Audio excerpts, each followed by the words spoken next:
Napaka-busy ngayon ni Bea Alonzo dahil malapit na ang kanyang 25 years anniversary sa showbiz. Kaya panay-panay ang kanyang shooting.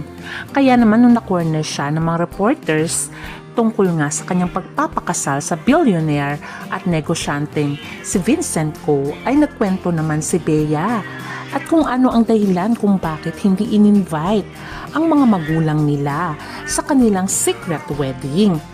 At kumusta naman ang buhay may asawa ni Bea? Ating alamin.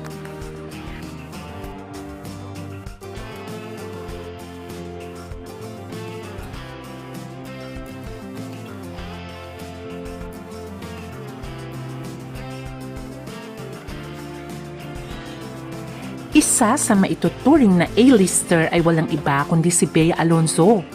Marami na siyang napatunayan sa mundo ng showbiz. Isa rin siyang dekalidad na artista at marami na ring mga awards na na-receive. Hanggang ngayon ay in-demand pa rin siya at marami pa rin siyang endorsements at ongoing teleseries. At magse-celebrate na siya ng kanyang 25 years anniversary sa mundo ng showbiz. At makikita mo na very blooming ngayon si Bea after ng kanyang wedding kay Vincent Ko. At eto na nga daw ang dahilan kung bakit nga hindi na-invite ang kanyang mga magulang. Panoorin ang kanyang mga latest revelation. Honestly, I didn't think that it's something I really need to share. So, parang, hindi naman sa pinagdadamot, but at that point, parang I felt like I just wanted it to be mine and his. I wanted it to be about us and no one else. So, yeah. Gusto niya kasi noon pa ay solemn lamang between her and his husband na si Vincent Ko. Kaya syempre ay masaya na lang tayo for Bea Alonzo dahil at least finally ay kinasal na nga siya. At dahil nga sa kanilang secret wedding ay marami pa rin chismis na naglalabasan. Pinaglaban daw siya kasi ni Vincent Ko sa kanyang mga magulang na isa sa pinakamayaman sa buong Pilipinas ang pamilya ko. Dahil nga daw, syempre hindi naman Chinese itong si Bea at wala itong lahing Chinese. Usually kasi daw, pag half Chinese or may dugong Chinese, ay gusto nila na nasusunod ang mga magulang.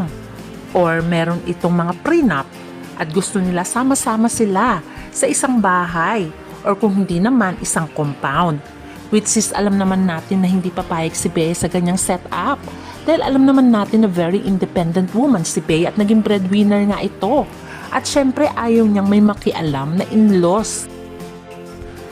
Kaya nga daw hindi natuloy ang kasal nila sa Spain because of the prenuptial agreement na sinasabi na pag naghiwalay sila, ang mga anak daw nila ay mapupunta kay Vincent Ko at dapat nakatira sila sa isang compound. Usually ganun daw ang Chinese tradition. Pero sinabi nga ng lawyer ni Bea at ni Vincent Ko na wala naman daw ganun sa prenup. Although sabi nga nila ay baka ang katotohanan ay talagang pinaglaban nga ni Vincent Ko ang pagmamahal niya kay Bea Alonzo kaya mas minabuti na nalang sekreto at wala nang dumalong mga magulang para patas at fair nga. Makikita naman dito sa video na very close naman si Bea sa pamilya ng mga Ko at nandyan din ang mga sister nga ni Vincent.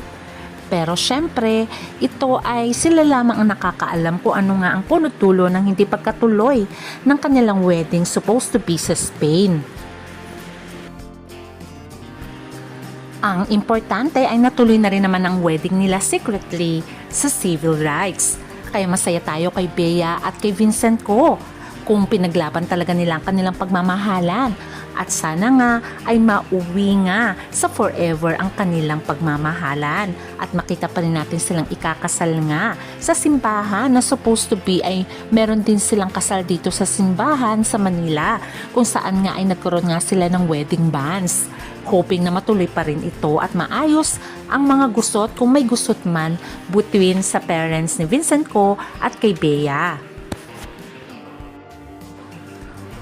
Kaya masasabi mong mahal na mahal ni Vincent Ko si Bea dahil kahit sa mundo ng showbiz, kita mo naman patiently waiting lang siya kay Bea kahit dinudumog na siya ng mga fans. Kaya naman sa kanilang wedding ay maraming masaya at well-wishers and hoping nga daw na sana ay magkaroon na nga sila ng baby. Although sabi nga ni Bea, ito na ang kanilang next plan. Makikita mo rin dito sa larawan ng mga kapatid ni Vincent ko na puro babae. At syempre ang mga kaibigan ni Bea na masaya sa nabalitaan nilang pagpapakasal ni Bea Alonzo dito kay Vincent ko, especially si Heart na nagkita pa nga sila noon sa Ivy Clinic at sobrang saya nito for Bea. O, diba? Nakakatuwa si Heart. Talagang niyakap niya pa si Bea at masayang masaya siya para dito. Alam naman natin sa totoong buhay ay magkaibigan talaga itong si Heart Evangelista at si Bea Alonzo. At kahit pareho silang sikat, ay walang mga bitterness sa kanila kundi totoong friendship lamang. Kaya syempre, kung saan masaya ang kaibigan, ay dapat masaya rin ang tunay na kaibigan. Siyempre, after the wedding, next step ay ang paglipat ni Bea ng kanyang mga gamit sa bahay ng kanyang asawang si Vincent ko, kung saan ay nakabase nga ito sa Makati dahil doon nga nakabili ng condo unit itong si Vincent ko na malapit din sa office. At syempre, si Bea ay talagang lahat ng gamit niya ay inilipat niya na nga doon. Kaya makikita mo nga sa kanyang post ng mga balikbayan boxes kung saan ay dito na nga niya nilikpit ang mga kagamitan niya. At ang syempre, ang masaya ay nandun ang kanyang mommy kung saan nakasuporta lamang ito sa kanya. Makikita kasi na sa paglipat ni Bea at ito na mismo ang kondo ay nandun nga si Mami Mary Ann na tumulong sa kanyang anak na maglipat bahay na sa bahay ng kanyang asawang si Vincent ko. At syempre yun naman ang wish ni Mami Mary Ann ever since kay Bea na makatagpo ito ng lalaking mamahalin siya habang buhay. At ito na nga yun. At syempre ang wish niya rin ay magka-baby rin si Bea someday. At syempre, tinanong si Bea kung kumusta ang buhay may asawa. At ito nga ang kanyang kasugutan na sobrang happy nga niya sa kanyang pagpapasa kay Vincent ko. At nasa proud na yun siya. Okay, what has changed in 1 month? Yung tirahan ko, iba na yung address ko. Siyempre, nag-moventa kami together. Obviously. Ano ba nagbago? Right now, I'm on cloud nine. O, diba? Makikita naman talaga kay Bea na very blooming siya lately. At syempre, busy pa nga daw siya sa kanyang mga works dahil may teleserye siyang shooting para sa kanyang 25th years anniversary sa mundo ng showbiz. Pero after daw ng mga commitments niya, ay plano na nilang magka-baby ni Vincent ko. At syempre, si Vincent ko naman ay very busy sa kanilang mga negosyo dahil nga siya ang tagapagmana ng Pure Gold at iba pang kumpanya ng mga ko. Kaya wish natin ang the best for Bea at Vincent ko. And hoping na makita pa rin natin silang ikakasal sa simbahan para naman happy ang lahat ng mga fans na makita si Bea na hinahatid na nga sa dambana. At itong ating aabangan. Hanggang sa muli, please don't forget to like, share, and subscribe. Bye!